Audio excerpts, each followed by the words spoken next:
Coach, how you doing? Yo, what's up, big dog? What's up, man? Just got the baby down. How you doing? I'm doing well. I'm doing well. How old now? 4 months. Whole new world, my man.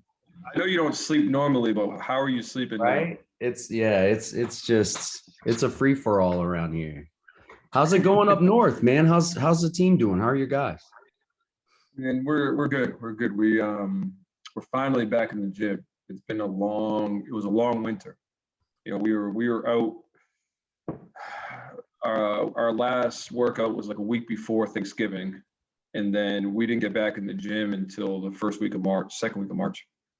Oh wow. So I mean, we were Yeah. like 4.5 weeks out of it, and it was brutal, man. I felt like it was like I'm living in my apartment and recruiting over the phone and Zoom, and it's just it was awful, man. So it's 75 and sunny today. You know, There you one of go. our guys just one of our guys at entrepreneurship class. I was just he's doing a food truck, a taco truck. So I was over there at this school supporting him for that. We're in the gym 3 days a week for a week. So like, man, I can't complain right now. I'm feeling good. I'm feeling good. Heck yeah, man. I'm glad that you passed along that information about your opening as well. I want to before we get started. So what's the scoop on that? Do you have one position available right now? Yeah, we have two, but I haven't been approved yet because of COVID. Both got frozen. So I fought like hell to get the full time first, which they did, which I was really happy about. Mhm. Um, so the full time is the one that we have open right now.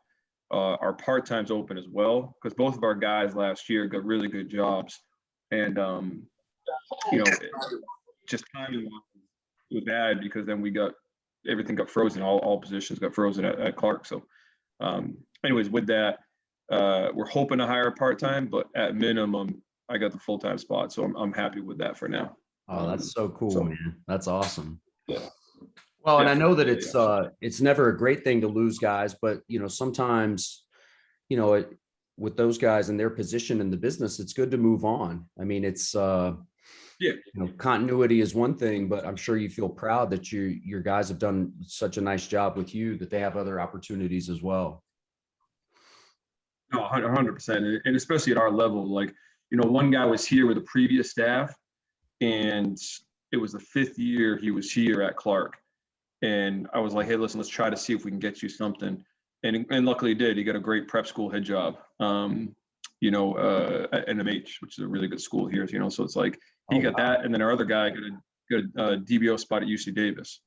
So like both moved on to great spots, one at the D1 level, one as a head coach at prep school, so like, yeah, 100% to your point. Like I was really happy. And that's what I don't want guys that, you know, want to be at Clark for 6 or 8 years or 10 years. Like I want guys who want to help us win, Sure.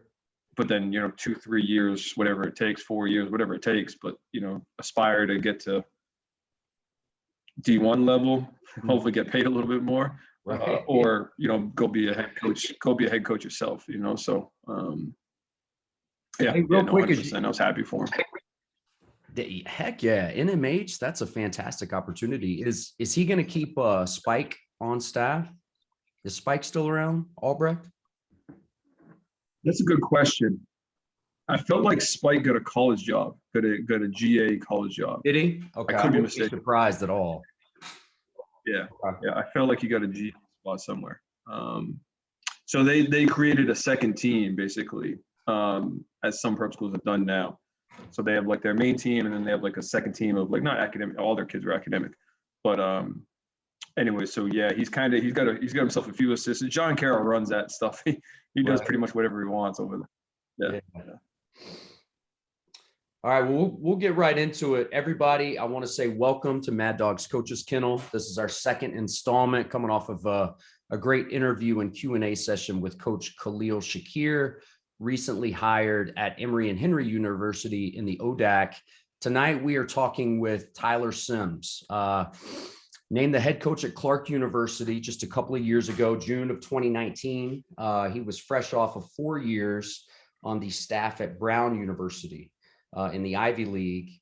While he was at Brown, he helped the Bears to the first ever 20-win season. I want to say they had a win in the CIT. A postseason win at Brown is big time. Coming off his time in the state of Rhode Island, played at Trinity College, also served as an assistant and a recruiting coordinator at Trinity.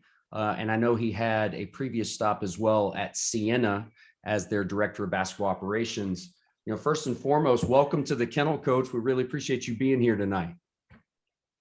Appreciate it, Maddog. Appreciate you having me. I love seeing the poster over your shoulder there. From that was the original. That was the original Maddog clinic. So, and it's full circle here. So I really appreciate you having me, man. Definitely had to recycle it. So let's get right into it, Coach. One thing I've always been impressed with about you, speaking of the clinic that we did together, your willingness to get outside of your comfort zone. At that clinic, you were all aboard the train to be a guy that went under a mock interview from a Division I head coach, Division I athletic director, as if you were applying to be a Division I head coach. And what I think that helped you do is, you're a young dude. You have a head coaching job in college basketball now.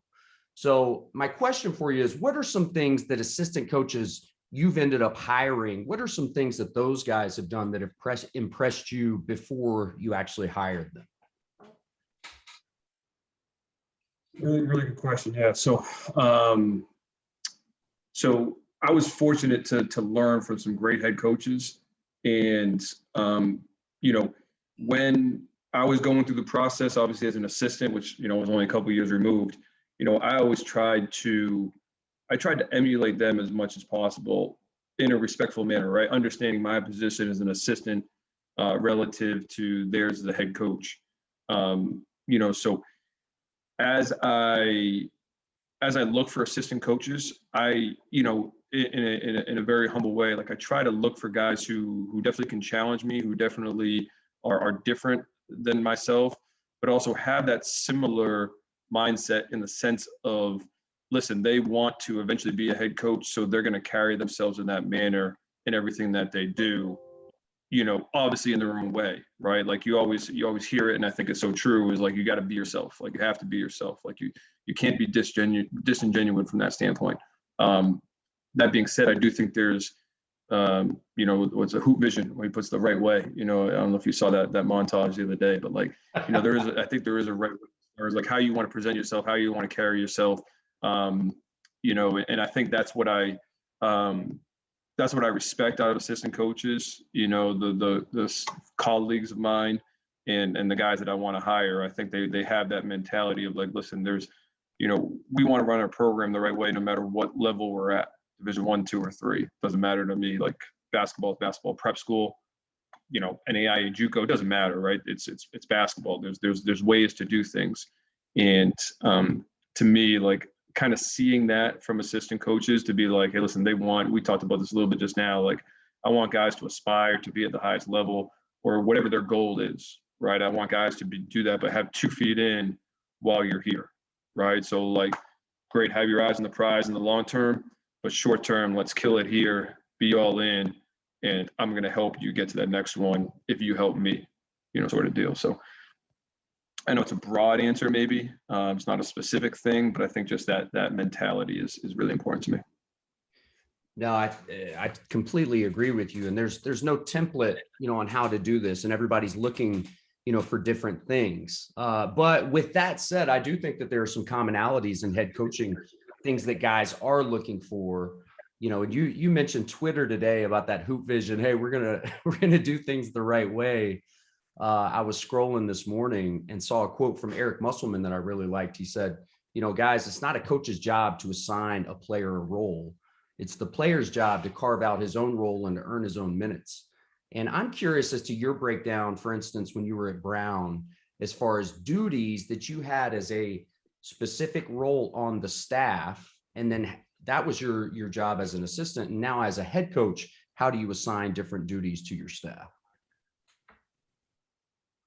Yeah, so the one vary in levels, I would say, especially from the coaching standpoint, are the resources, is the number of staff that we can have. Like Brown, we didn't have a ton of staff, but we had 3 full-time assistants and then a DBO. Here at Clark, we have 2 assistants, right? So like there's less that you can do. There's less bodies, there's less time, there's less resources. That being said, at that level of Brown, we had, I think, kind of similar. I don't think we did anything outside the box where we, the 3 assistants split up the scouts. I was in charge of a different group each year, which I really liked. I ended up being with the forwards. I think my last 2 years, I was with the wings, my first couple years. So that helped me just learn and grow, because as a point guard, I never coached bigs, and I thought that was really good for me to learn that. And, I thought we developed some good habits and stuff I utilize to this day. So for us at Clark, we do stuff with our 2 assistant coaches, similarly, just, and maybe in a smaller manner or not as much of a volume, because again, we don't have the time, resources, the staffing to do that. So yeah, we want our guys to be in the gym, like our assistant coaches. The biggest thing to me in as an assistant coach, and I should even preface it with this, is recruiting. Like that's just the reality of it. Is like I knew my job at Brown, in my previous assistant coach spots, like my number one duty was recruiting. Gotcha. Whether you want to chop it up as like 50% recruiting, 25% development, 25% scouting, or whatever it is, but it's 50 or more in recruiting. And I tell that to our guys all the time. It's like it's probably going to be more than that. So like I want guys who are going to be getting after it on the road. Like our season for Division III, we go from October 15th, hopefully into March. So you're really looking at 7 months of the year where you're not in the gym with your guys. Like you're 7 months of the year, you're on the road, and we don't have rules. The only thing that limits us is our budget. And if we can stretch our budget, we can get out for all 7 months, 12 months through the season as well. Right. So, to me, I want a guy that's going to get after it there, then understand like, hey, listen, your secondary responsibilities, like that's 1A. So 1B and C is being in the gym with our guys, being in the gym with our guys, getting at like getting shots up with them, getting better. And that's where I give guys a little bit of flexibility, in the sense of like, hey, listen, I want guys who are coaches, who work towards our program and what we do, and use our verbiage, our communication, get shots up within our offense. But then you can add your own little flair, right? If you want to work on, if you have a great ball handling drill, great. If you have a finishing drill you want, great. If you have some competitive shooting drill that you want to throw in, terrific, right? Like that's how I learned, was I kind of just figured out what I like, some of the stuff I still use today. And then some of the drills where I'm like, man, that was a god awful drill. I'm not doing that ever again. I can't believe I did that with scholarship players in Division II, and I'm like, so I want guys to figure that out themselves as well, so, but again, understanding, hey, listen, like you're, as an assistant coach, like you're definitely, your top responsibility is recruiting, and then it's in our gym with our guys and helping out with the miscellaneous duties, all the hats that you have to wear, especially here at Division III. Coach, I cannot thank you enough for the brutal honesty right there. So guys and gals that are watching this, first and foremost, you have to be able to get dudes and gals into programs, okay? And if you're not accustomed to doing that, figure out a way. If you watched our last program with KHALIL SHAKIR, he's got doing the scouting thing. You don't necessarily have to coach AAU, but figure out a way to get to know your local AAU coaches, where those guys are going and why they went there. That right there is a nugget, first of many from Coach SIMMS. So, Coach, moving on, one thing we try to do here in the Kennel is encourage young coaches to find themselves some mentors that are in coaching currently. And, the precarious balance of how to communicate effectively, but not over communicate, is sort of that je ne sais quoi, that art form, right? So I wanted, you to talk about your journey coming up, some of the relationships that you had. I know that, you stepped into Williams not too long after you graduated. I'm assuming that you were close with your head coach, but how did you cultivate relationships before you got your first assistant coaching job? Yeah. So in preparation of this, and my fiance is probably listening in the background. She laughs at me. Like, I love relationships, like communication. To me, like that's just what it's all about. Both relationships with your players, but just relationships and, networking as coaches, I mean, that's just what, in preparation of this, I was thinking about that. And I was like, that was one of the big things I wrote down was like, you don't know when those relationships are going to come to fruition, but if you cultivate them in a genuine manner, it's probably going to come back at you at some point, so like my first year out of college, I graduated in 2008. That next year, I worked at a prep school. Technically, was like, I guess my resume was an assistant coach at a prep school. And I was doing like 5 different things. I wasn't getting paid at that prep school. I worked camps, like I substitute taught during the day. Like I just did whatever just to kind of figure it out. However, with that, I got connected with Tony Bergeron and 5-star, and that relationship the next year paid off, and I got a D2 GA spot.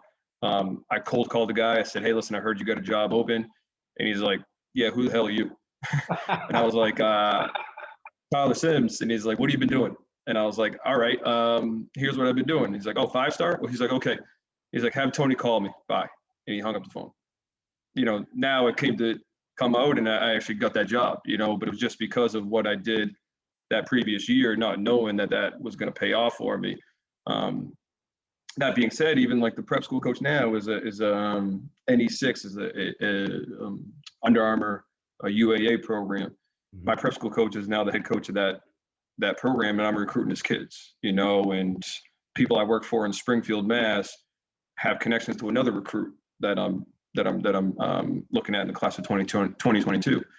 So it's like you don't know when these things are going to come to help out. And I may not get the kid, we probably won't.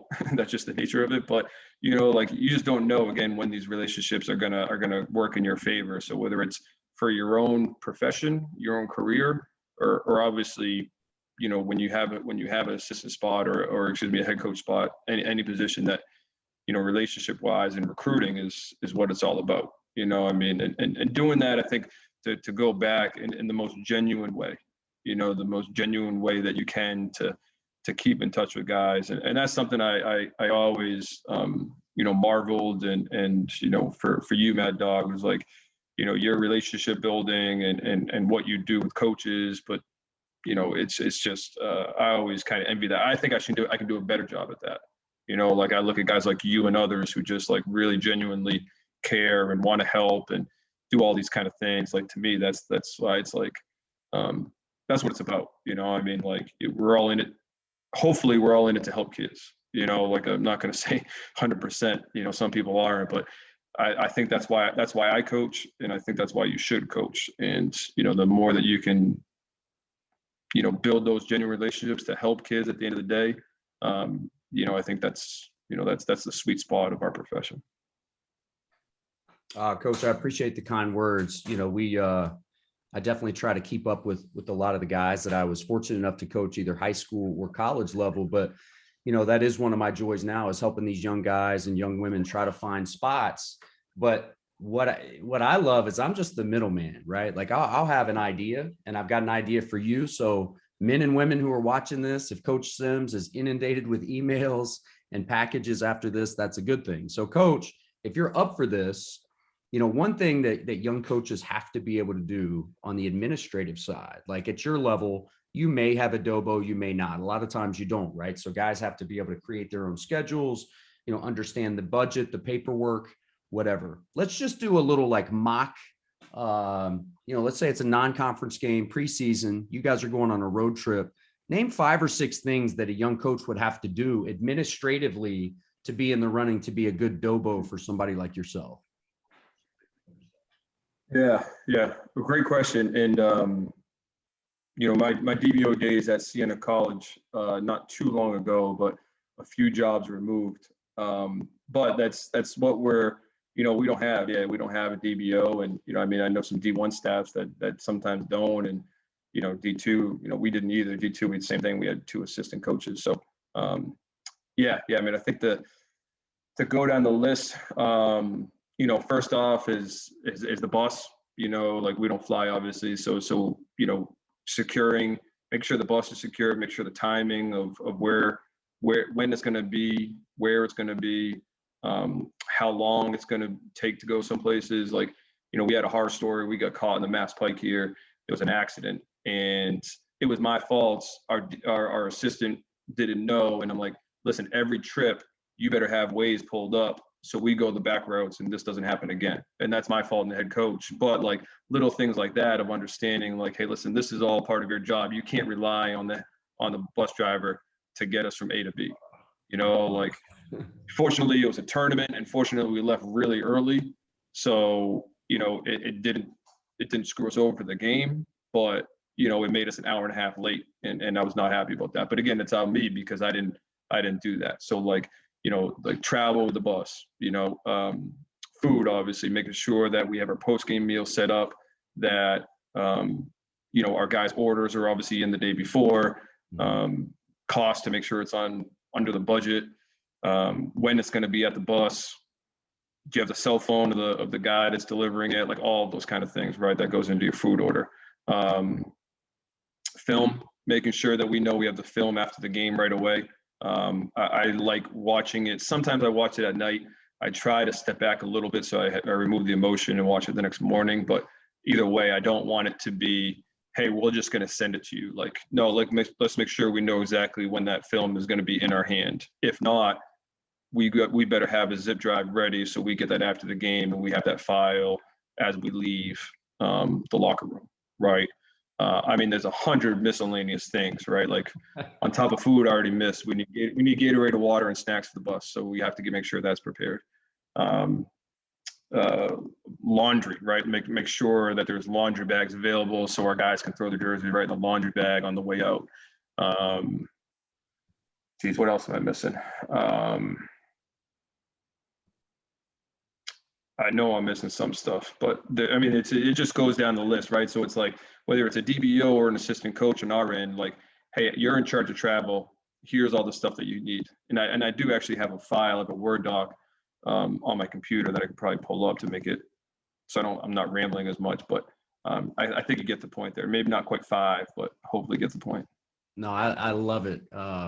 You know, I started off as a student manager and had to do some of those kinds of things. And I think that really helped prepare me for my first assistant coaching job. I was a third assistant at a low major. So basically a DOBO with coaching privileges. And hopefully you guys can hear me. I'm still recording, but it's frozen for me. Oh, there you go. Okay. Did I go frozen for a minute? Yeah. Yeah, the mountains of southwestern Virginia will do that. So anyway, I remember many a nights on the road in the Big South as a third assistant, having my head manager step out, you know, at the under 8 media in the second half calling, and then me stepping out in the under 4 media calling and saying, we already talked to y'all, leave me the hell alone. Like that's the kind of stuff, like making sure that the food is on time, especially after a loss, right? Head coach doesn't want to go hungry or have the wrong order after a loss. But, you know, Coach SIMMS, speaking of, you know, the different perspectives that you have, and I was never fortunate enough to get to where you are as a head coach at the collegiate level, but I'm always interested to hear, how has your mindset changed now as a current head coach? Give me 2 or 3 things that are really valuable to you now in your assistants that while you were an assistant, you didn't value quite as much. Good question. So the biggest change to me, is that like, I didn't realize, and it's not an exact answer to your question, so I'll think of a better answer to a specific question. But the biggest thing that changed to me, like going from assistant to head coach, is I had a thought of like, you know, hey, listen, like as an assistant, you go home and like, all right, we lost, this hurts. But as a head coach, like you think of everything, like every decision falls on you. So like, you're thinking of like, fuck, my conversation was bad with this kid, or like, you know, I should have called the timeout earlier, or like, man, I ran, you know, we should have trapped that ball, whatever it is. You think of every single decision, and like, and that weighs on you a lot. So like going back to, you know, as an assistant coach, it was kind of like, all right, that sucks, but like, all right, what do I got to do with my scout for the next game, you know, or like, all right, I'm going to travel to recruit tomorrow, so, you know, I'm not stressing too much about this. Like, the head coach has to deal with deal with the repercussions. You know, so that was a big eye-opening kind of experience for me. You know, being the head coach. You know, kind of looking back and thinking what I could have done better as an assistant is I think I could have done a better job of putting myself a little bit in those positions to be like, all right, well, how could I have prepared a little bit better? How could I have treated this as if I was the head coach and, thought of maybe some situations, like, in a game, right? Like done a better job of my scouting report to be like, okay, well, like, let me think about this a little bit deeper, like an assistant, like a head coach would, and then also like as, from the recruiting standpoint, similarly, like I lose a recruit now, like it kills me, and I didn't necessarily feel that as an assistant, so it's like as an assistant, I wish I would have.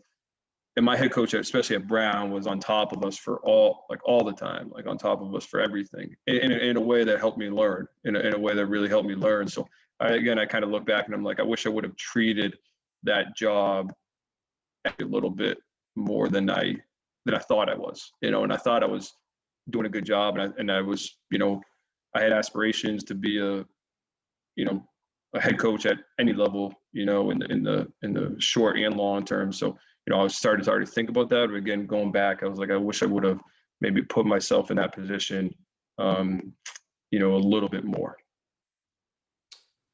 That's great insight, especially for these young, assistants who I think it's easy for everybody in their individual role to kind of get those blinders and have that tunnel vision.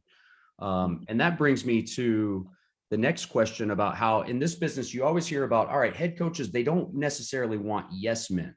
And I'll be honest, I think that's bullshit. I think a lot of times they want guys to go with the flow, be with the philosophy. I think they want yes men, but then also. So my point is I wasn't great at that, right? I was kind of, came up in Duke's system as a student manager, and what Coach K said went on down the line. You do this, you do that. That's your role. I was good with that. But one guy that I ended up working with for a year, I thought was phenomenal at it. And his name is Bill Morasco. Coach, Bill a little bit, and Bill is currently the head coach at Independence, great JUCO out in Kansas. Bill was our Dobo for a year at the Citadel, but what he would do is he would do his job very, very well. And then he would offer to help on little projects, whether it be with recruiting and the scheduling or scouting reports, cutting up clips that he didn't have to make himself better so that if and when, for him, it turned out to be when he was a head coach, he was going to be better at those roles. What are some ways that you feel like current assistants cannot be yes men, but also offer more to the program than just a nodding head? Yeah. So, I think that's a great point, and I agree with you. I think when it's, so I tried to do this as an assistant. As a head coach, I tried to challenge our assistants to be like, okay, well, you bring an idea, bring a recruit to the table. Great. Okay. Bring me information with them. Don't just say, hey, listen, Ryan Maddog is a really good player. He has good grades. Okay. Do you have a transcript? What's he do really well? What do his coaches say about him? Where are his parents at? Are both parents involved? Like, what do they want in the process? Right. So so be like, okay, well, bring an idea to the table, but bring with it a bunch of information. So you say you want us to run this play. Great. Why are you running that play? Where is everyone going to be? How is this going to fit into our current offense, our shell, so it's disguised as our, base offense? Scouting reports, right? Like all this kind of stuff, right? Like whatever the why behind your ideas is what I'm going to challenge you guys on, challenge our assistants on. And that to me is something I tried to do and be prepared. And, I always get caught just like anybody else, be like, man, I didn't think deep enough about that question, but like, okay, you want us to get more shots up. Well, why? Like, what are we doing? Like, why do we have to defend this way? Bring the data behind, show me the film. Like I saw this on film, they run this end line out of bounds. You think we should scout and put this one ahead of it? Well, tell me why, show me why, kind of deal. So, I think as you go through relationships and as you, as you're on staff longer with coaches, like that kind of trust is built in, but I think just initially, and for you to prepare to be like, all right, well, I caught myself, and I still do, being like, man, I should have saw that on film, like I should have saw that in recruiting, I should have done a little bit more work to find that answer that, was a little bit deeper, and I should have done a little bit more. So that's what I kind of do to our assistants to prepare them to be like, hey, listen, like, don't just come with an idea, right? That's great, but come with an explanation why behind it. And if it sounds good, then terrific. Like I read a great Bill Gates quote the other day, and it was, I'm just gonna summarize it, but basically he was like, he had an idea in the meeting, and someone challenged him and said, no, we should do this. And he was like, okay. And then the end of the meeting, 5 hours later, he called the guy back and said, you know what, I really thought about that. You were right. We're going to go with your idea. And the guy was like, so the last 5 hours you've been thinking about this? And he's like, yeah. And he's like, it's not about who's right. It's about what is right. Wow. And I thought that was really good. And it kind of summarized, it's like it's not my idea. It's not assistant coach's idea. It's not a player's idea. It's us. It's whatever we can do to help us be better. Whatever we can do to help our guys prepare better. So I don't care if it's coming from me or our manager. Like, great. Let's do that if that's the best thing that we need to do. I love that. I love that perspective, Coach, because in coaching, it really does take a village. I think a lot of these young guys and gals that are watching tonight, they are in either the first or second course trying to earn their master's degree in coaching, so to speak. A guy like yourself, you've already earned it. So what I'm interested to hear from you would be, if you could take, let's say, 2 or 3 coaches that you've worked with, you've worked under, and take one tool from each of those coaches that you've put into your coaching tool bag over the years, who would the coaches be, and what are those tools that you've taken from them? I want to finish off my answer because I thought about this right afterwards. Yeah. I want to even make sure, go back previously, like that applies to recruiting as well, right? Like it's not our guy, it's not your guy, it's not my guy, it's our guys, right? Like, so like, I know there's something to the social media and trying to advance your career. Like I recruited this guy, he was a rookie of the year. I recruited this guy, who was all the we win. If we win, I got the job, to your point earlier, like I got the job at Clark because we won 20 games at Brown and I was more marketable rather than that 6-win team or 7-win team that we were at 3 years earlier. I was not as marketable, right? So like if we do well as a team, we'll do well individually, So like I've been part of a staff where we had guys who were about themselves. This is my recruit. You're not dealing with him. Like I want all of our assistants and myself to watch every recruit. I want all of us to talk to them, right? Like, yes, as a head coach, I have to be more involved, but like, it's all of us together, So I think that applies to recruiting too. And I think far too often in our profession that guys get caught in that singular mindset. So anyway, just wanted to throw that in there as my 2 cents. But so, all right, so to go to your answer, to go to your question about like, picking stuff from previous guys, like I think I've been really fortunate. I played for a great prep school and college coach. And the thing that I picked from them is relationships and how much like they weren't X's and O's, they were semi-motivators, but they were just great at cultivating relationships and, forming teams of really like-minded people, So I took that from my playing days.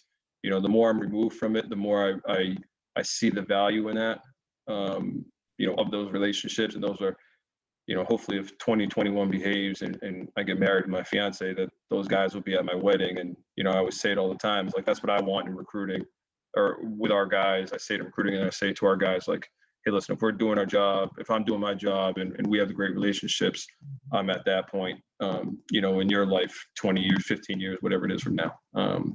So there's that. I think I took from those coaches, trying to think each stop. When I was at Trinity, Jamie Cosgrove as an assistant, extremely intense dude, but really would care for his guys, and guys believe that, right? So it's like he's a really, really good defensive coach, and I'm taking some of the defensive X and O's from him, but like guys knew that he would have their back no matter what. And it's a little bit different than the relationship side, but it was basically like, hey, listen, if you work hard and you love this program, I'm going to have your back no matter what. And there was always a running joke that he would literally fight somebody, and he was that intense on the sideline in layup lines. He was pacing up back and forth, but that's just who he was. He was wired that way. And I thought that was something that we went to the Elite Eight as an assistant when I was an assistant at Trinity. And I thought big reason it wasn't because of our talent. We were good. We weren't that good. And the reason we went so far is because guys would run through a wall for him. And he did the same for them. So I think I'd take that from him. And then, just go to the X's and O's. I think I learned a lot from like Martin at Brown. He's a really, really intelligent guy. He's a Brown graduate. So he's obviously got that to him, but he's just really, really smart with the X's and O's and scouting reports. And, not to mention he's an intense, hardworking dude. So like I was always challenged with him to do more. And, I learned a lot, and we did some stuff obviously at your clinic, but I learned a lot from how to teach offense, not how to overcoach the game, but actually how to teach offense and teach spacing and teach read and react and how to let guys play rather than teaching them plays. So I think that was a big point in my career where I felt, okay, I think I can do some of this stuff relationship wise. I think I can do some of the stuff of how a team, looks. Now I feel really comfortable about drawing up plays. I really feel comfortable about, taking away strengths of the opponents by various defensive schemes, right? Like all that kind of stuff where you're good. That's what you, as an assistant, you don't do as much as, but obviously the head coach, like that's a primary in-game responsibility of you. Gotcha. Yeah. I mean, we were all just kind of blown away at Dotted and learning so much from you, your night kind of at the podium at the clinic. It was, and that's what we love, right? Everyone here, young coaches, older guys, doesn't matter. Everybody's still looking to learn. And that leads me into my last question before I open up the panel for these guys to ask you questions of their own.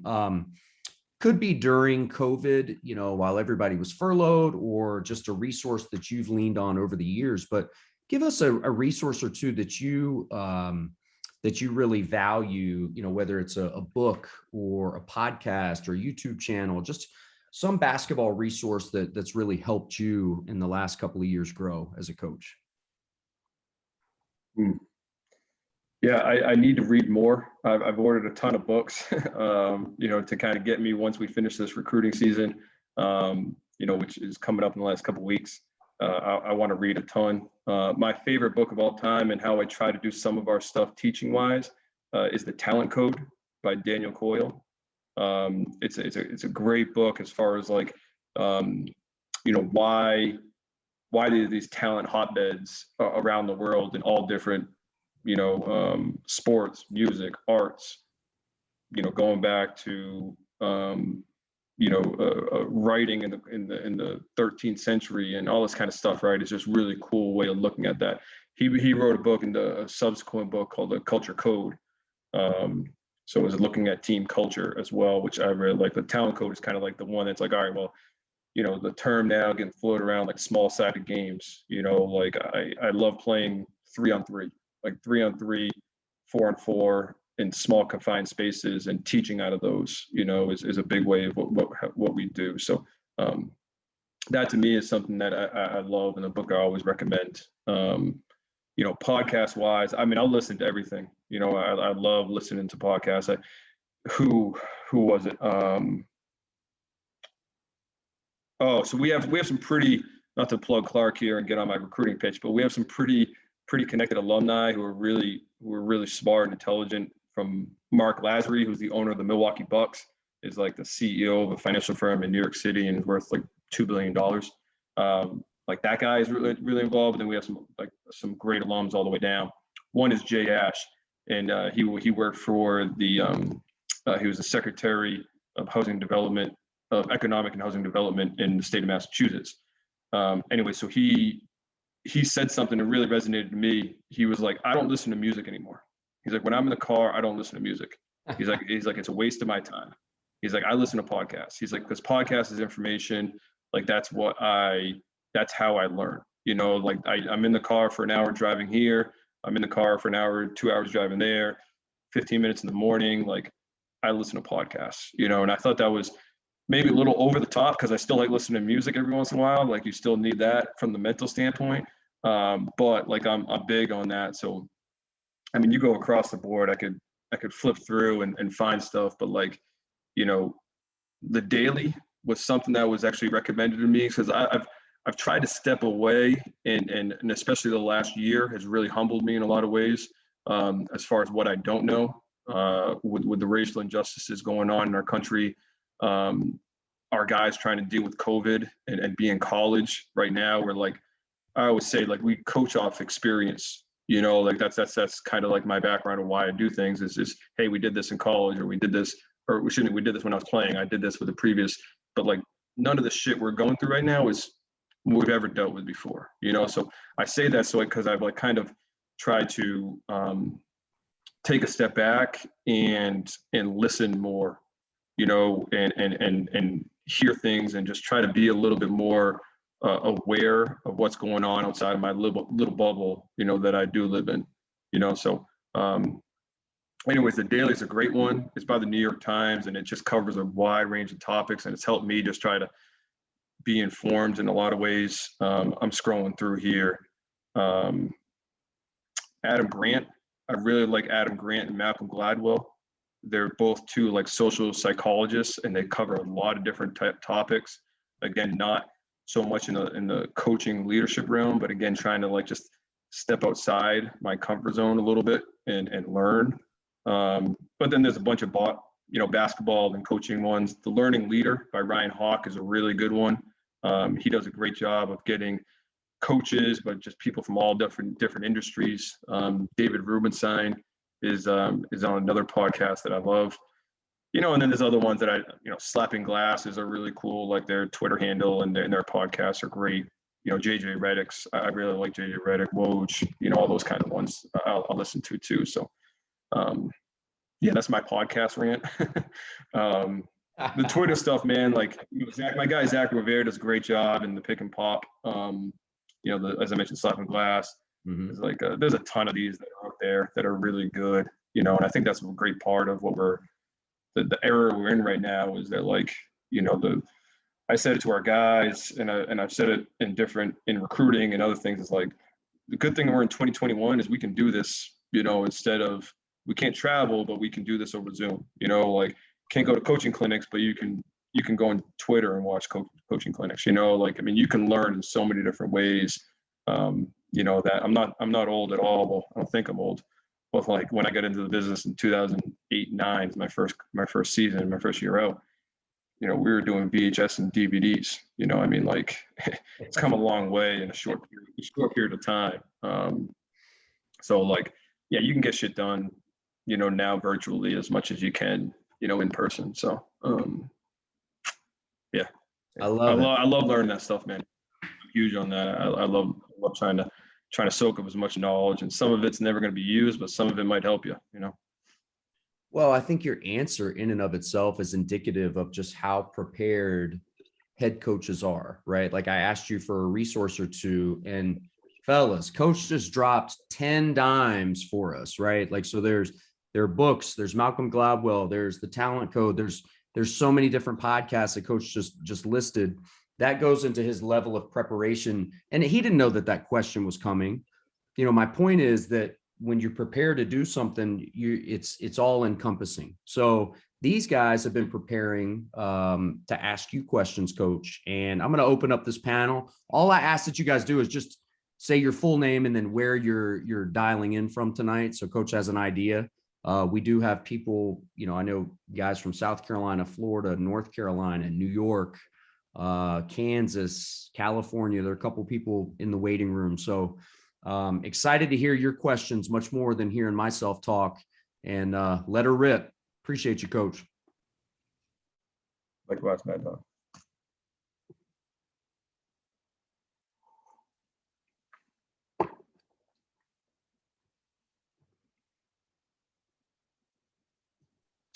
I got a quick question.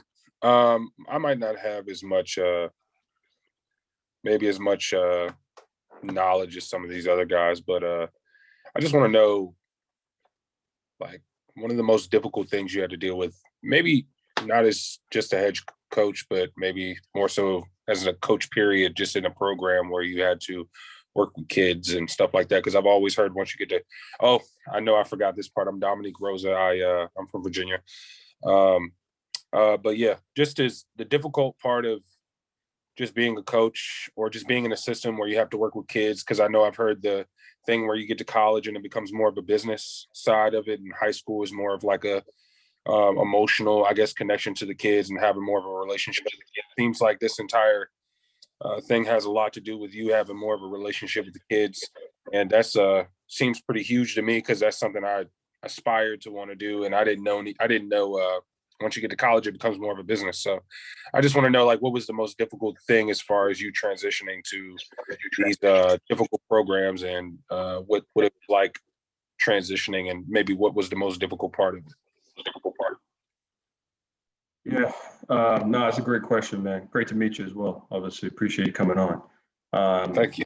Yeah, the biggest thing that the biggest thing I learned early on was that, like, I messed up a lot my first college assistant job. You know, I look back on, like, I think I did some things well, you know, which helped me get to my next job. But, like, you know, man, I messed up a lot. Like, I even had some conversations with players that I coached. So I try to maintain really good relationships, you know, and I feel like I do have genuine relationships with guys I've coached every spot, you know, along the way. You know, so I've had some, I even admitted to the guys at Mercyhurst D2, you know, 2009, 2011. I was like, man, like, I'm sorry, you know, like, I was a dickhead, you know, like, I tried to do some things that I probably shouldn't have done. Like, you know, I was whatever, 24, 25, and I was trying to prove myself, and it's my first college gig, and, like, you know, I'm worried about getting my next job, so I'm trying to do really well and impress my head coach. And, like, I mean, I was a dickhead, you know, like, I tried to be, you know, more than what I was, instead of just being who I was, you know. And guys were like, nah, you're fine. I'm like, nah, I appreciate you saying that, but I messed up, you know. So, like, that was a tough transition for me. It was just, like, you know, kind of looking back, and I wish I was more of myself, you know. Like, yes, you have to take your job seriously, because, as you said, it's a profession, right? At the end of the day, like, I tell our guys all the time, like, it's the good or bad, but my salary depends on the decisions of 18 to 22-year-olds, you know. Like, 17, 18-year-olds telling them that they're coming to Clark or not is going to impact how many games we win. You know, like, what our guys do on a Saturday night is going to impact, you know, the conversation I have Monday morning, you know. So, like, yes, it is a profession, it's a job, and that's why recruiting matters so much, and that's why culture matters so much. You know, but at the end of the day, like, you do have to do, or I should say not, but with that, you have to be yourself, you know. And that's something I self-admitted my first year here, even at the head coach. So I'm in my would-be second season. COVID canceled us completely, but, you know, last year I felt like I could have had better relationships, you know, and that was an adjustment going from assistant coach to head coach. You know, like, new program, new kids, didn't recruit anybody here. You know, like, how do I maintain those relationships? How do I get better with those relationships, get to know these guys better? You know, because at the end of the day, like, it is about their experience. Like, yes, it's a profession, but it's about their experience as well. And if they don't have good experience, then you're not gonna be in this profession long either. So, you know, like, it's finding yourself and doing that in a genuine way, you know. And it's not like it's easy street, and you're still holding them accountable, you're still pushing them, you're still motivating them, you're still trying to get them better to do things that they don't know they can do. You know, and again, along with that, it's just trying to make sure that you're not someone, you're being yourself.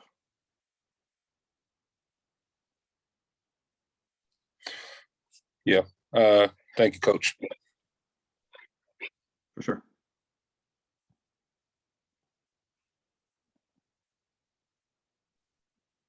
Hey, Coach, this is Vernon Fields from Charleston, South Carolina. I got a question for you here. If you're looking for an assistant coach, what are you looking for on his resume? You don't know this guy. Just a blunt question to you. What are you looking for on his resume, and what stands out for you the most? something that's kind of eye grabbing for you, that would just like, hey, I need to interview that guy? Great to meet you, Vernon. And timely question, because we actually have we have an assistant spot open right now that just got posted yesterday. So I'm looking at resumes every couple of hours. Yeah. So the number one thing, and it's the sad reality, is who do you know? You know, like, who are your references? Where did you work? Do I know somebody that knows you? You know, and that's the reason I got my first college job. I didn't know that coach at Mercyhurst, but he knew someone that I knew. So I'm sure, I mean, he said it, he was like, okay, have Tony call me. You know, like that's the first thing. So, you know, that's why I think it's so much about relationships and so much about just trying to extend outside yourself and you know, stay connected genuinely to people, because then you don't know, if you know 2 people, chances are you might not get that job. You know, if you know 200 people, chances are you might have a connection, especially in the basketball world. 6 degrees doesn't go that far, you know? So that's the number one thing I look for. You know, from there is, you know, experience. If a guy has really good experience, you know, like, you know, is he coached? Where is he coached? Where has he played? How does that fit for us? You know, obviously if we have alums involved, you know, I'd be happy to hire those guys. You know, if we have guys that I coach, that goes back to relationships, right? But it's like, you know, having that experience. You know, I played at D3. I didn't play overseas. You know, so a lot of ways, like, you know, I didn't have somebody calling for me, you know? So to me, I knew that early on. So I had to hustle to try to get a lot of connections. You know, in my college days, I was working camps all summer. You know, I just worked camps anywhere that would pay me $200 for the week. I'd drive, you know, I went from, I think Davidson was probably the furthest south I went, you know, and then all the way up the East Coast, you know, and just work camps wherever I could. I drove overnight from Erie to Davidson one time, from Erie to Kingston, Rhode Island for another camp. I drove overnight. So it's just like just tried to hustle and just stay connected to people and, you know, say, hey, listen, man, like this is what I want to do, you know, and I'm serious about this. And, you know, eventually it took a while. Eventually I made more than $10,000 and I got insurance and that good stuff. But, you know, you know, it's just work. It's just really working hard. Like, I hate to say it as a generic thing, but it's true, man. Like, you know, you work really hard and hopefully shit pays off for you, you know, before you gotta, you know, get a full-time job and support the family. But you know, I'm fortunate that I'm at a great spot, a great school, and you know, got a long way to go. Trust me, I'm, you know, haven't done anything yet, but you know, fortunate that I got some people that looked out for me as I, you know, worked and hustled. Thank you, sir. Thank you. Of course.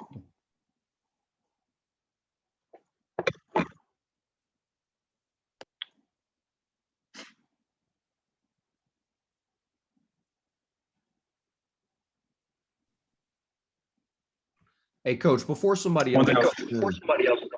I was going to say, just to follow up there, if you don't mind, Vernon, like, I don't know if you guys are able to, where you guys are at, college or high school wise, like, to that extent, like, work as many camps as you can, you know, like work as many camps as you can. Get out there and just show people that, like, you know, you're good people and you want to learn and stay connected to those guys. You know, I mean, like, you know, I think the more you can do that stuff, you know, Division I, if you're Division I administrative staff, you can't do that. But like, if you're any other level, you know, like, you can work a camp somewhere and meet people. And, you know, I think it's the best to me. I mean, it's a little bit old school, but it's the best way to meet for me that, you know, you can cultivate relationships and, you know, like, hoop group stuff is terrific, but like, you don't need to do that necessarily. Like, go to college camps, you know, like, go work some AU tournaments, like, as much as you can. If you really want to be around, like, you got to be around, you know, like, if you want to be in this business, like, you got to be around as much as possible. People see you. When I was an assistant at Trinity, because at D3 you can coach an AU team. Like, I can go down to the park and and recruit some kids down at the park. Like you can, there's no rules in D3. That's one of the best things about our spot. And so when I was a D3 assistant, I was going to AU practices during the week. I was just like, fuck it. Like, I'm just going to go to expressions, mass rivals, and just, why not? You know, like, what else am I going to do? You know, I was single at the time, and, you know, I got nothing better to do. So I'm going to go. And then I ended up working out really well. I cultivated a great relationship with Vinny Pastori, who runs mass rivals. And we got 2 of his kids 3-4 years later when I was at Brown, you know, and both are actually, they're co-captains at Brown this year, you know, and it's, I think in a large part, I didn't know Ben for anything. I was like, hey, you know, can I come to workouts? And he was like, great, yeah, come along. And I just went off to enough of them, and, you know, I think he liked me, and, you know, he helped me with some players later down the road, you know? So, I mean, like, all that kind of stuff, man. Like, again, you don't know when it's going to pay off, but the more you work, the better chance you do have of something coming to fruition. Yeah, I appreciate that, and I've heard that answer multiple times. Coach Elroy out of Coastal Carolina University in Myrtle Beach. Just talking to him for a few minutes here when I got to when COVID hit. Right, COVID hit last year, and I was hyped. I was like, I'm gonna go to every camp I can. I'm gonna let any coaches know, hey, I'm available for free. I came a little slogan to myself, man. It's kind of like, volunteer till you make it a career. And I've been telling myself that over and over and over. So I'm trying to get in anybody's gym when it's open. And COVID, well, hopefully, you know, COVID, we get over this thing as a country. I'm trying to work any camp as possible. So currently, not to hold up the line, but currently I'm going to work my first official camp at Colleton County High School coming in July. So I'm the assistant head coach, assistant varsity coach there, and head JV coach there right now. So I'm looking forward to that camp just to get my feet wet. Not for like a resume building type thing, but like, I just want to get out and work with kids because that's what I love to do. But I know what you're talking about when you mentioned that earlier, like relationship blossom off of people seeing what you can do, and not for the money aspect, just getting out there and getting your feet wet. So yeah, I definitely appreciate that answer, Coach, because I've heard that on multiple occasions. That's awesome, man. I'm jealous that you're in a gym. I can't recruit still. I can't be on the road up here in the Northeast. Things are locked down. So I'm jealous, man. So, but that's awesome, man. That's great. That's great. I love that little slogan too. Just got out. I appreciate that. Just got out of practice, coaching the AAU club. But I'm gonna let Ryan get back to his hosting duties. Yes, sir. I love that, Coach Fields. I've got a request via text. So Coach KHALIL SHAKIR is here tonight, but he's actually on baby duty, and I think his son is crying, so he didn't want it to be too loud. His question is, can you ask Coach SIMMS, what's the biggest changes and challenges he faced from going from an assistant coach to head coach? Yeah. You know, I want to go back to my kind of previous answer of like the biggest change, you know, was that feeling that everything falls back on your shoulders, you know, and Duger Baucom at Citadel, you know, and because of Maddog and Jack over there at Citadel, like I'm really close with Duger. And so I was down there right after I got the job at Clark, and I asked him, like, you know, I asked him that question, and he's like, listen, everything is going to come back to you as a head coach, right? How a camp brochure looks, how your guys act on campus, you know, what they get for grades, you know, what the gym looks like after practice, right? Like all of that kind of stuff that you don't really think about as an assistant, or you don't think about to that extent as an assistant. It does. That was the most true statement I've ever heard. You know, it came to fruition, because it's like, it really does. Like everything falls back on you as a head coach. And, you know, I think there's delegation, obviously, that you can do to help kind of as a head coach, but still at the end of the day, like what your assistants do, you know, is a reflection of you as the head coach. So that was the biggest change, I would say. You know, challenge wise, definitely, as I mentioned as well, like kind of moving from an assistant coach role, relationships with players, to a head coach role. That is different. That is definitely different as far as, what you're asked of. You can be buddy with as an assistant, as a head coach, it's a little harder. Because you're looking at, like, as an assistant at Brown, like I was in charge of, say, 4 guys, for my group, of bigs. So I had those tight relationships with those 4 guys. Obviously, I interacted, I recruited some of the other guys, the guards, the wings, but like, as a head coach, you're in charge of all 15, so like you're just doing more on top of what you're asked to do from the AD, what you're asked to do around the athletic department, around campus, alumni, like as I mentioned before, we have some great alumni, and that was a huge change for me is how to cultivate those relationships, how to follow through and, manage them and make sure that they're connected to the program and meeting as many as you can. I think that was a big change for me. As an assistant, I never dealt with alumni. I don't think anywhere along the way. I shouldn't say that. When I was at Trinity as an assistant, because I was an alum, but that was a little bit different, because I was an alum. So it was like my former teammates that I was dealing with, a little different than the head coach role here. So that was the big change as well, but I definitely go back to what I said before, as far as just kind of, what you're, at night, like there's 100 thoughts race through my head as a head coach when I lay my head on my pillow at night. When I'm an assistant, I slept much easier, put it that way.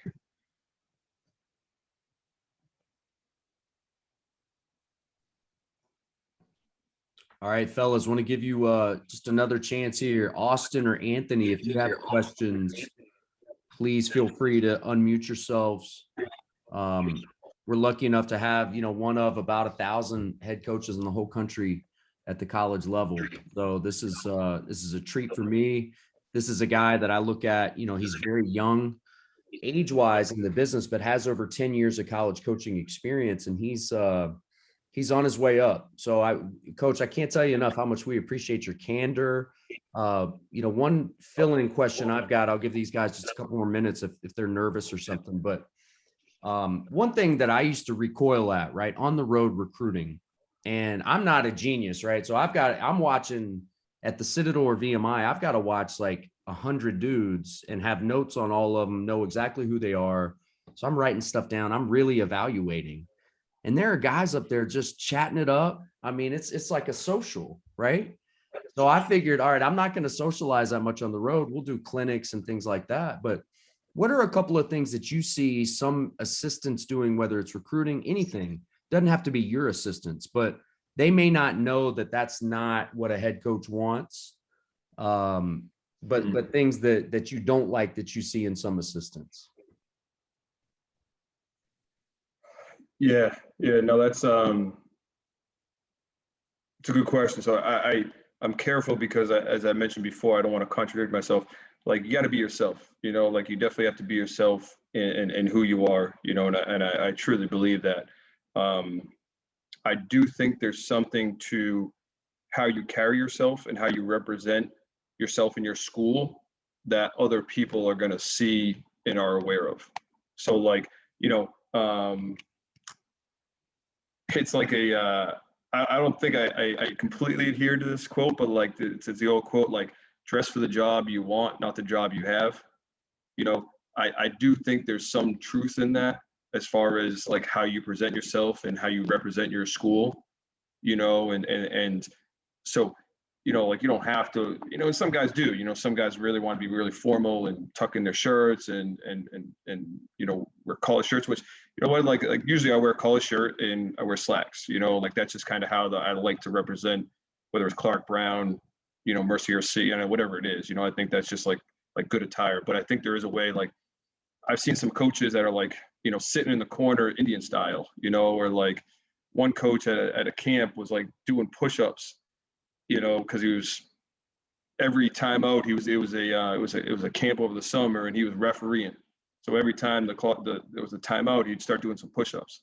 And I was like, man, like like, good for you, man. Like I'm sitting over here, like, you know, in a chair for 12 hours a day and you're getting a workout in, but like, I don't know if I'd want my assistant doing push-ups in the middle of the court, you know? And like, so I think there is something to, like, again, how you present yourself, how you carry yourself, that others would see and project, or excuse me, that you project and that they see, you know? So, yeah, I mean, there's guys that talk and there's guys that socialize. You know, I'd be pissed off if I'm paying you and you're, you know, treating it like the Final Four, you know, and you're trying to just network the whole time. That being said, like, you know, we're pretty regimented as far as, like, you know, we're going to events like, hey, here's all the guys that you're looking at. Here are our schedules that we, you know, are setting out. Like, here you have some open blocks here to kind of freelance and find some guys. But, like, you know, we're pretty organized when we go into those things. And if you don't see guys, and, you know, then I'll probably know that you're socializing more than you're actually evaluating. But yeah, I there are definitely some of those quirks that I've seen. I'm like, huh, that's probably not what I'd look at. But, you know, to each his own. I think at the end of the day, again, yeah, I do want, and I do believe people need to be themselves. So hopefully I didn't contradict myself there with that answer, though.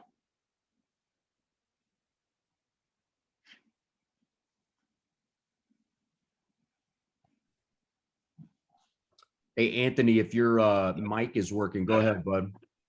Yeah. Hey, Coach. I'm Anthony ISOLA. I'm from Long Island, New York, and I was just wondering, what tips would you have for someone who's going into college next year and wants to get into the coaching business?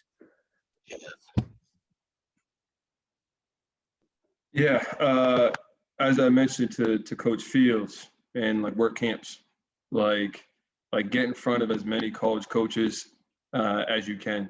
You know, like, do you know what school you're going to, Anthony?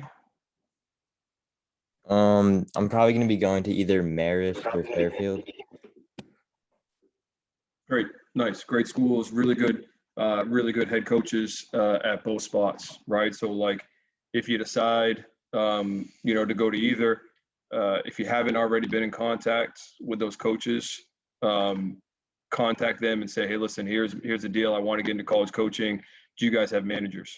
You know, be a manager, volunteer with them, help out as much as you can. You know, like, you'll probably start with just, you know, sweeping the floor, rebounding basketballs, picking up towels, wiping up sweat, whatever it is, you know, and then do that really, really well. And then once you kind of get more comfortable, then say, hey, coach, you know, can I watch some film with you? You know, or like, hey, coach, is there something that I can help with? You know, we have a recruit coming in, and there's something I can help out around campus to help with the tour, you know, to open up a door, you know, like, prepare the locker room beforehand. You know, I mean, there's 100 things you can do, but you got to do. It's like, you got to champion your role first, and then if you do that really well, to Maddog's point, you know, with Bill, with Coach Sco, you know, like, then you can do and try to do a little bit more, you know. So, but yeah, I'd say 100%. If you want to get into coaching, be a manager. You know, both are great programs, both are great head coaches. You know, I know the assistants at each spot as well. You know, but, like, definitely reach out to them. You know, and just say, hey, listen, I'm going to be a freshman. I'd love to help you out. And then after that, in the summer, you know, work their camps and work as many camps as you can. You know, hoop group, zero gravity, whomever up here in the Northeast. There's a bunch of them that you could find your way into. Okay, thank you. For sure. All right, Coach, last thing. We really appreciate you being here. I thought about you today, and I'm always curious to hear, you know, a lot of these guys are they're on that real grind, that coaching, you know, like you talked about, waiting for that $200 check from a camp kind of grind. And I thought about, you know, I worked 3 straight weeks of 5-star. This is probably like 2002, 2003. So I'm in my early 20s. I'm raring to go. My checking account is below $5. So there's nothing to pull out. I've got a Honda Civic that gets great gas mileage. I've got a full tank of gas. It's Sunday afternoon, and I've got to drive back to Raleigh, North Carolina. I've got $17.09 to my name. And all my pride kicked in. I did not want to have to call because I was going to run out of gas or have to call my mother, right? Like, and I'm an adult at this point. So my point is, I made it back. I had my check in hand that I could go cash the next day. I was good. Tell us a little something, a story. I know you talked about driving through the night a couple times to camps, but a story from your grind so that these guys can understand it's not just them that are going through it, and there are better days ahead. Yeah. I think, it's a great story, by the way, Maddog. That's awesome. I feel that, I feel that a lot. The first check that I got, I think I was working for a company basketball up here in the Northeast, and they paid me like $50 to go like scout a game or something. And I was like, man, this is great. I was like, I got $50. Like, they're paying me to do this. Like, I just watched the high school game and talked some hoops. Like, this is great. But it took a while, man. It took a while. Like, it took me 5 years before I made more than $10,000. It took me 5 years in the business. So my first year out, my 2 years as a GA, and my 2 years as a DBO in Division I, I made less than 10. So like it took 5 years before I made more than $10,000. So fortunately, I could be on my mom's insurance. Fortunately, I had a car that lasted, luckily that long. Put a lot of miles on it, 25,000 miles a year, 25 to 30. The one thing I kind of wear, so as far as aside from those overnight drives to camps, one time I actually talked to like a Red Roof Inn to give me like a night for $50 for like 4 hours. The other time I just slept in my car. So those are ones, but one I will do, and because it's a Jack Castleberry favorite, is so I didn't go grocery shopping for, let me make sure this is right now, for 7 years. I didn't go grocery shopping because I worked on college campuses and I ate cafeteria food. And I got to Goose and I ate that, and every once in a while, if I had a date or something, I'd go out to eat at night, and definitely would probably spend more money on beer. But like, I didn't go grocery shopping because I was like, fuck it, I'm getting free food from the cafeteria, so like, I'm just going to eat that. And, it's just what I had to do to be able to make ends meet and survive, and then finally get a, full-time job, and then finally be a Division I assistant on the road. And, then I went grocery shopping. Coach, man, that right there is gold. I mean, I think a lot of guys have gone through, their own little grinds, but that right there lets you know, even when you're in the business, the grind never stops, right? Everybody has their own issues, but I can't tell you, first of all, how proud I am of you, but secondly, how much of an inspiration that you are, not just to myself, but hopefully to a lot more people that are watching tonight. And then also on YouTube when this gets up. The last thing I would do is just, I want to encourage anybody in this room or anybody that's watching in the next couple of weeks before coach makes his hire. If you feel like you're anywhere close, put that application in, because the best thing people can tell you other than yes is no. And then possibly you can try to understand, get some insight as to why you got the no, but you're never going to get a job until you start applying. So Coach, I can't thank you enough. We really appreciate you. You've got some Clark fans in here tonight that you may not have had previously. So thank you so much for your time. I hope we can talk again soon. No, I really appreciate it, Maddog. And, as I said before, kind of everything that you've done, I've thought very highly of all the work that you put in and how hard you work and how much you love this, man. Like, helping kids with recruiting and helping coaches, and the clinic, man, was awesome. That was the best time, man. That was great stuff. So I'm gonna throw my email and my cell in the chat, for everyone. So feel free, shoot me a text, if you guys could, with your names and schools where you're at, and then if you want to email me, either way, whatever's easiest for you. But definitely love to stay in touch. And again, really appreciate you guys, taking the time out tonight. All right, Coach, that wraps us up for tonight. Everyone who participated, appreciate you guys. And we'll be back on with another great installment of Mad Dog's Coach's Kennel 2 weeks from tonight. We appreciate you, Coach. Love it. I love it. All right. Thanks, Take guys. care. Thank you. Thanks. Have a good one.